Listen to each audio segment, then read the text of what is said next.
बापा तो सब कांकड़ चाषी मुख्यमंत्री पुरस्कृत पाई से हाट को जाऊे हाट करने गाड़ी बाड़े डेथ हो एक कुकुड़ा बुझे पिकअप गाड़ी धक्कर जड़े कांकड़ चाषी मृत्यु होईछि।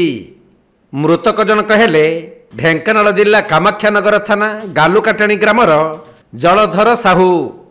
से साइकेल जुगे कामाक्षानगर साप्ताहिक हाट को जाउथुवा बेले एहीपरी भयंकर दुर्घटना घटिथिला। 53 नंबर जातीय राजपथर आलतुमा गाँ छक निकटरे एक कुकुड़ा बुझे पिकअप भैन तांको पछपटू धक्का देबा फलरे घटनास्थल रे ही जलधरंकर मृत्यु होइथिला। से साप्ताहिक हाट कामाक्षानगर जाउथले जीवा बाटे हमर आलतुमा छक जो हमर bypass road hazy main road जो बाईपास कामाख्या जिला हेजी सेठे गाड़ी मडे दे पळि जाइछि। तो एक्सीडेंट होउछि प्रति 2-3 मास रे गुटे भी एक्सीडेंट होउछि लोक मरछंती। प्रशासन कोनोसी भी एठे सचेतन नाहांती। हां सेठे सीसी कैमरा लागी गाड़ी धरिया लागी ना बड़ बड़ हंस हेजी लोक गाड़ी स्लो जावा पाई। तबे एही दुर्घटना घटिबा परे पिकअप गाड़ीटी घटनास्थल फेरार मारिछि। सूचनायोग्य जे मृत जलधर हेउछंती जणे सफल कांकड़ चाषी। एथिपाई से 3 थर मुख्यमंत्री ठारू पुरस्कृत होइथिबा बेले तांको रोजगार रे ही संपूर्ण परिवार चलुथिला।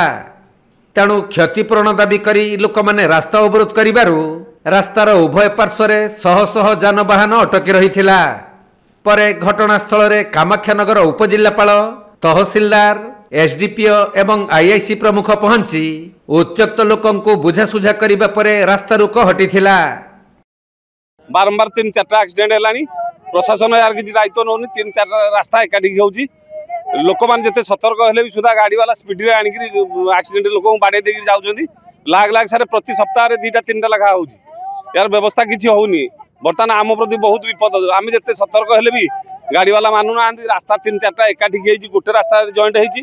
यार किछि गोटे सुविचार न कले आम प्रति बहुत विपद भविष्य रे बहुत आहुरी असुविधा घटिबार अछि। किणी लोक से साप्ताहिक हाट आम सोमवार सप्ताह को थरे हाट करवा जाउतले साइकेल हाट करवा लगी तांको ट्रक आनिकरी बाडे देछि। से जते सतर्क हेले भी सुधा से गाड़ी स्पीड रे आनिकरी बाडे देछि तांको आ